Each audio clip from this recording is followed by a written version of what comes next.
Hey everyone, it's Friday, January 5th. I haven't done anything for the past few days. Well, I've just been not feeling very well at all. I've some kind of virus or cold or something, I don't know. But, oh boy, it's kicking my butt. And I just haven't felt up to coming over here and doing anything. So the project's been sitting idle. But today, even though I still feel like crap, I'm just puttering around to see what little things I can do before I start building another wall section. But in the meantime, we have a neighbor. Let me show you. Here's our neighbor. And so that really tightens up workspace. We were laying the walls out on the floor. We can still manage to do that under the boat, but near the front, but well, it makes things tight. It also blocks out a lot of light.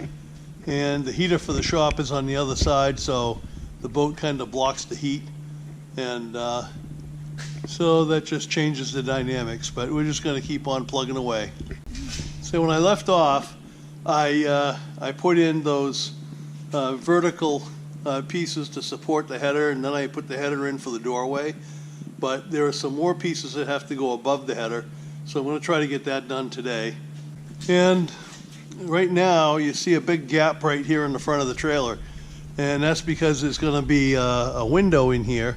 So I have to start working on the framework for that, and I have to make up a header for that too, and finish up that framing. So I'm going to work on that today as well.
Well, I'm still here at the boat shop. It's still Friday, January 5th. And right now it's almost 4:30 in the afternoon, but you know, I'm still feeling sick. I haven't recovered. Trying to do what I can, but I'm just feeling so crappy. I'm all burnt out and I'm getting stupid. I managed to get most of the framing in for this window in the front of the trailer. I don't know if it comes out well in this shot or not. There's so much around it's hard to see anything. Let me Anyway, I got most of that framing done, but the 2x4s that go on top of the header, I cut them just a little too short because I'm just getting stupid. And I'm just tired, humping up and down the ladders and everything, and I'm just worn out, just not feeling well, so I'm going to call it a day. Yeah, I just got to keep plugging away. I can't stop. I have too much to do. It's Thursday, January 11th. It's a little after 3 o'clock in the afternoon, and I'm back here at the boatyard, and I just came from Ellsworth. I bought some scaffolding because these walls are a little over 10 feet tall, and of course they were a couple of feet up off the ground being on the trailer, so it's pretty hard to work on them just running up and down ladders constantly. So I bought some scaffolding that I can set up inside the tiny house floor, and that'll make life easier for me as I put up the rest of the walls and I go to put up the the rafters for the roof. And well, I'll show you what I got. These are the sections of scaffolding. I've got 2 sections, so you have 2 ends per section. And then over here, as I pan around, I've got well, everything there. There are all the cross members in here. All the different cross members, and I also got some guardrails. So you got posts for the guardrails, safety rails.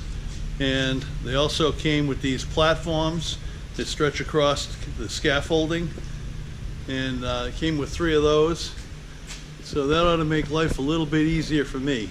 Feel a little worn out because, man, that stuff is pretty heavy, and I'm an old guy, not as young as I used to be, so kind of got worn out really quick, and I still have that head cold or virus or influenza or whatever the hell it is, and I still feel like crap.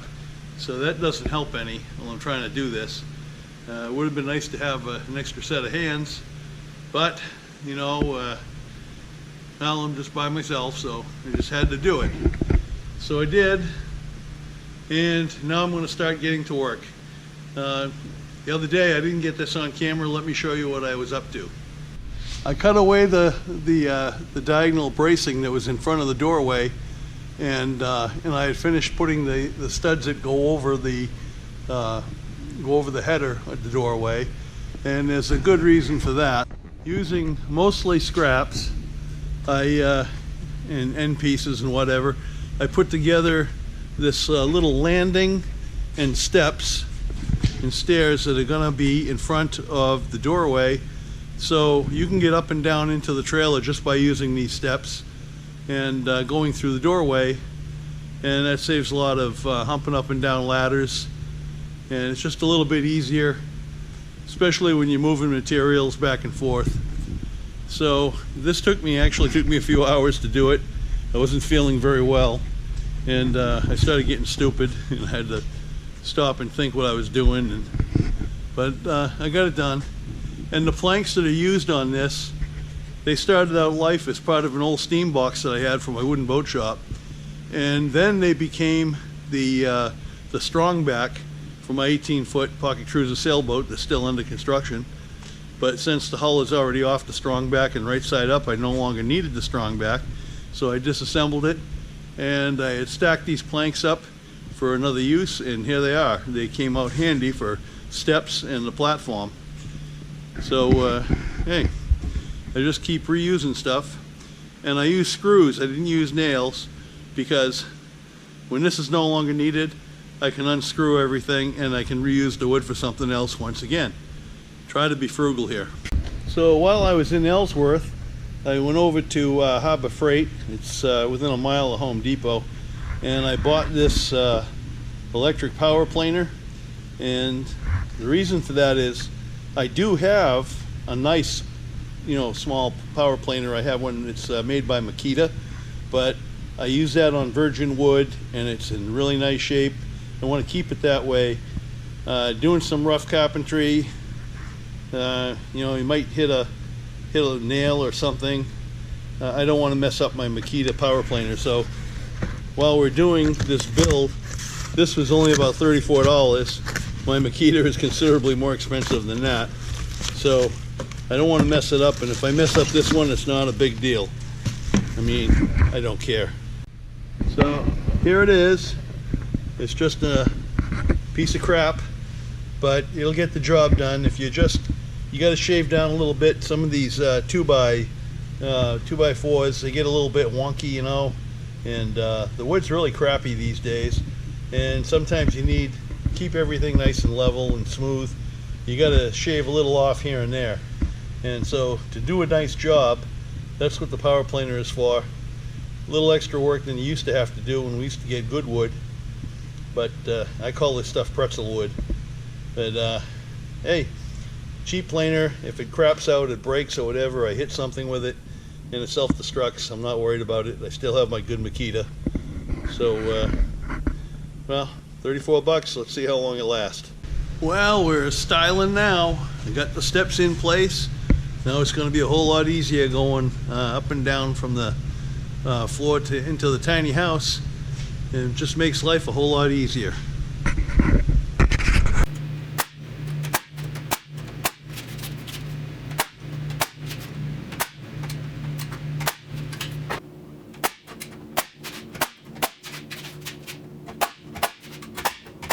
Okay, we've got another small section of wall up, and we just stood it up, and there's not much to it because of course there's more framing that goes into it, but there's a big window that goes in there, and I have to start working on the smaller pieces to build that in and put in the header and all that. And it was just easy to put the wall up when it's a bare frame like you see, and not as heavy, not as bulky. It's easier to get things nice and straight, square and plumb, and then when you add everything else, it just goes together nice. So here's that little section that goes over the wheel well. It's just a short section, and it's about, what, 5 or 6 feet long, and I just joined it to the other frame, and we made sure that that was all plumb. We squared it up before we stood it up, and of course it doesn't weigh much. But at least that's in place, and it's looking good. I'm going to brace it up some more. I'm a little bit tired right now. I think I'm going to quit for the day, but yeah, I'll brace it up more later, and I'll build in all that extra framework for the, you know, for the window that goes up there. Well, something else slowed our efforts this past week. We had a horrific storm, very powerful, and this is the view at the end of our road, Shop Hill Road, where it enters Route 1A. At Mill River, and usually this the water level at high tide is about 8 to 10 feet below the road surface, and here it is right up at the road surface, so it was pretty wild. What you're looking at here is the entrance to the Wyman Road, which is the road the boatyard is located on, and this is coming off of Main Street, and then right where all that flood is the beginning of the Wyman Road. And it was about 5 feet underwater during the exceptional high tide and the big storm we had, so I couldn't even get over to the boat shop. That's just all salt water there, and buildings were underwater. There was a lot of damage done. Quite a few of the wharfs that service the commercial lobster boats were completely lost. This one here is Chipman's Wharf, which is right next to the boatyard where we're building the tiny house. And all of the wharfs were lost up and down the coast. The only one that was still standing was the one at the boatyard where we're building the tiny house, because it's the newest one, and it was built a lot sturdier than these other ones that were much older. And this one was just gone completely. Just a few towns away up the coast, the city of Machias, which is the county seat, it too saw a lot of horrific flooding. And this first picture you see is right downtown, actually. It's right off of Main Street, and the whole area just flooded. And well, now you're looking at the causeway that goes from Machias to East Machias, and it was actually breached. And we never really see that happening. It was just a wild storm.